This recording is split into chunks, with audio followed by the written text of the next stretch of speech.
শেখ হাসিনা প্রধানমন্ত্রী হিসেবে তিনি তৃতীয় সপ্তাহে, মার্চের তৃতীয় সপ্তাহে তিনি দেশে ফিরছেন। তার ব্লুপ্রিন্ট রেডি হয়ে গিয়েছে। এই খবরটা জোগাড় করতে গিয়ে আজকে আমার প্রায় স্নান খাওয়া দাওয়া করতে পারিনি আমি। একটা খবর করার আগে, এই ধরনের গুরুত্বপূর্ণ খবর করার আগে যতভাবে পারা যায় তাকে রিকনফার্মেশন করার জন্য সারাদিন সকাল থেকে আমি লেগেছিলাম এই খবরটার পেছনে। দেখুন, এই ধরনের খবর এতটা সেন্সিটিভ হয় যে খবর ছাড়ার আগে 10 বার ভাবতে হয়। আমার কাছে খবর না থাকলে আমি কিন্তু পরিষ্কার বলে দিই যে আমার কাছে আজকে কোনো খবর নেই, তাই আমি খবর পোস্ট করতে পারলাম না। গতকাল রবিবার থাকায় বিদেশ মন্ত্রকের সব কাউকে আমি করতে পারিনি, ফলে আমি কোনো খবরই, কোনো কনফার্মেশন আমি পাইনি বলে আমি কোনো ভিডিও করিনি। সকাল থেকে আমি এর পেছনে লেগেছিলাম। লেগে থেকে আমি যা জানতে পেরেছি ধীরে ধীরে আপনাদেরকে আমি বলছি। আমি যবে থেকে ভিডিও করছি তবে থেকে আমি একটা কথাই বলে যাচ্ছি যে শেখ হাসিনা তিনি মার্চের 26 তারিখের আগে তিনি বাংলাদেশে ফিরবেন এবং প্রধানমন্ত্রী হিসেবেই ফিরবেন। এটা বলার পর থেকে নানাভাবে আমাকে কটূক্তি, কুমন্তব্য, গুজববাজ অনেক কিছু বলা হয়েছে।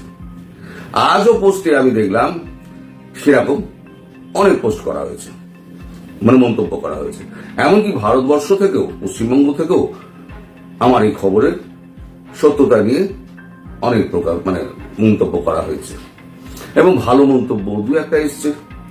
যেমন এখানে একজন গত পরশুদিনের আলোচনায় যে আলোচনা করছিলাম, সেই আলোচনায় যখন শুকনার প্রসঙ্গ যখন আসে যে 33 কোর আমাদের ওখানে রয়েছে, তারা ভীষণভাবে অ্যাক্টিভ হয়ে রয়েছে, সেই খবরটা শোনার পর দেবী প্রসাদ নাথ তিনি শুকনায় থাকেন। তিনি একটা পোস্ট করে মন্তব্য লিখেছেন, দাদা কাল পরশুর আলোচনায় আপনার বক্তব্য শুনলাম, খুব অর্থবহ এই আলোচনায় আপনি আমাদের উত্তরবঙ্গের সুকন্যার কথা বললেন।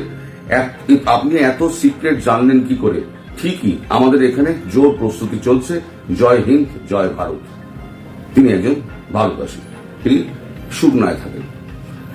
দেখুন, খবর ব্রেক করা হচ্ছে আমাদের কাজ। যে খবর আমরা, যত সাংবাদিক ব্রেক করতে পারবে যে খবর, সে তত বড় সাংবাদিক। এটাই হচ্ছে সোজা হিসেব সাংবাদিকতা।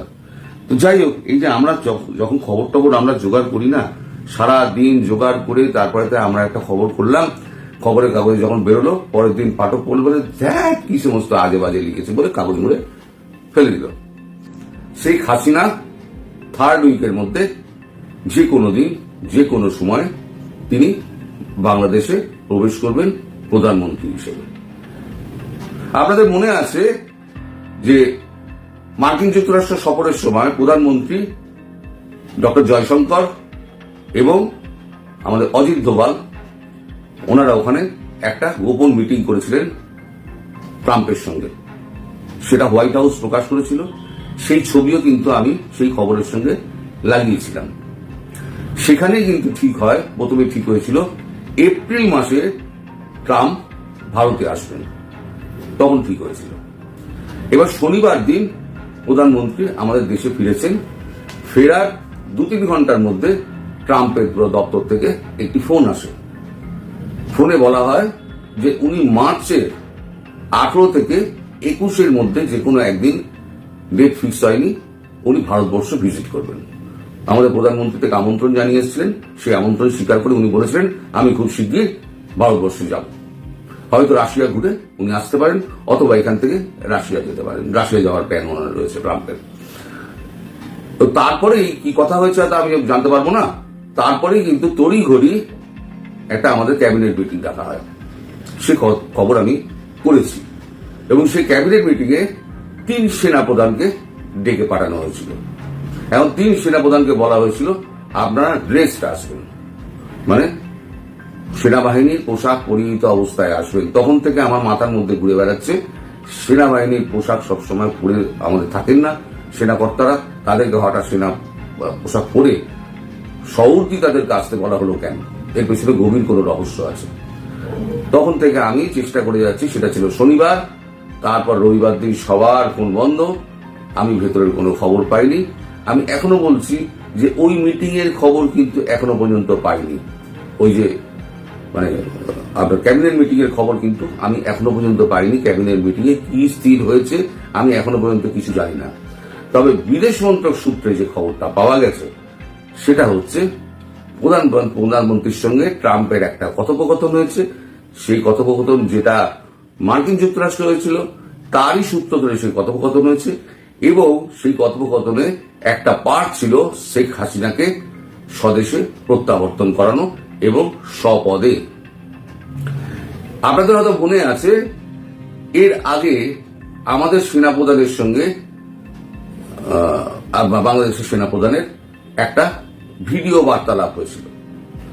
তারপরে আমাদের বিদেশ সচিব বিক্রম মিস্ত্রি যখন বাংলাদেশ সফরে যান সে সময় তিনি প্রথা ভেঙে সরাসরি পৌঁছে গিয়েছিলেন একেবারে সেনাপ্রধানের দপ্তরে। সেখানে গিয়ে সেনাপ্রধানের সঙ্গে আলাদা একটা বৈঠক করেছিলেন, ক্লোজ ডোর মিটিং যাকে বলা হয়।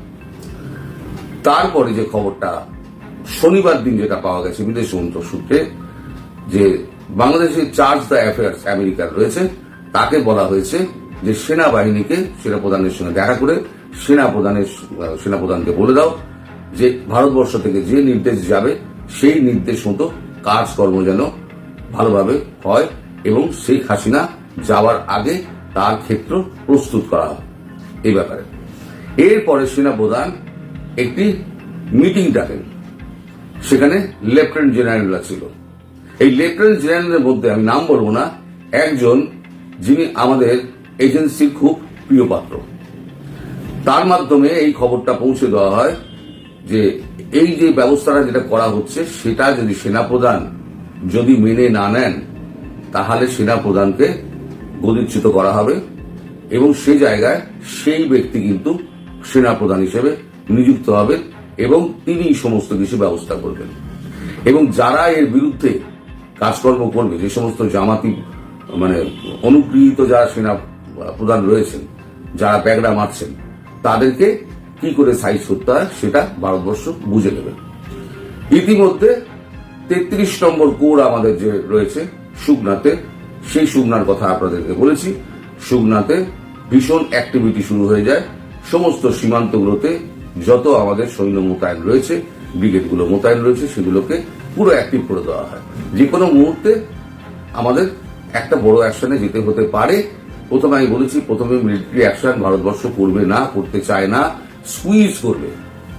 স্কুইজ করতে করতে এমন একটা জায়গায় নিয়ে আসবে যেখানে ওই আমাদের বাংলাদেশের যিনি এখন দায়িত্বপ্রাপ্ত এখন উপদেষ্টা, প্রধান উপদেষ্টা মোহাম্মদ ইউনূস, তিনি বেকায়দায় পড়ে যান।